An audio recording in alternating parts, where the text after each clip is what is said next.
ابوبکر رضی الله تعالی عنہ دته په دنیا کې د جنت زیره ملو شو چې دی به جنت ته ځي. په دنیا کې دته رسول الله صلی الله علیه وسلم یو روایت هغه ما مخکې ذکر کړو.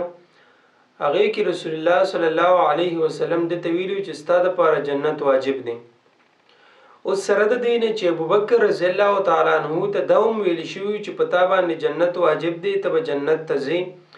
دا غي باوجود بده د الله تعالی نه ډیر زیات یریدو د سره بد الله تعالی نه دا سره د حساب کتاب ورکول نه ډیر زیات یره بو د سره. یو پیرا هغه حضرت ابوبکر رضی الله تعالی عنہ یو باغ ته داخل شو. حضرت معاذ بن جبل رضی الله تعالی عنہ دا روایت کړي. وی دی یو باغ ته داخل شو. په هغه باغ کې اچانک د په یو اونه باندې د اونې په سوري کې کېناست چې بریو قتل پاغي کې یو مرغې ناستو چې دا مرغې ولید نو دوی دا مرغې سونه خوش قسمته د خوراک کې اسکاک کې یو داسې زیته وزي په کم ځای کې چې په دې سره حساب کتاب نکېږي. کاش چې ابوبکر هم ستا په شان دی.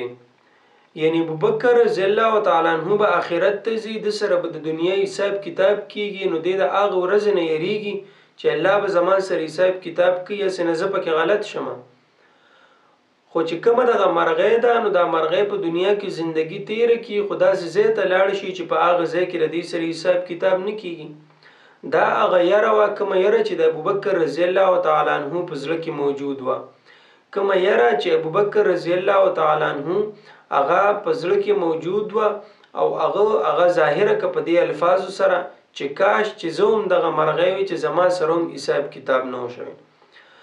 دارنګ بدنن سبا مسلمانوم هغه دغه کار کوي دغه خصلت په پزان کې پیدا کوي چې کدی ارسونه نیک کار کوي کدی ارسونه نیکي کوي کدی ارسونه منځونه کوي کدی ارسونه هغه هر یو د ثواب کار کوي. خودی د ابوبکر رضی الله تعالی عنہ د خپو خور ته هم نرسي نو چې داغه په شان ته غټه هستی هغه د دونه اوچته درجه خاوند انسان هغه دا خبره کوي چې کاش زه دغه مرغې وي ځکه زما سره حساب کتاب کیږي چرته پکې غلط نشم.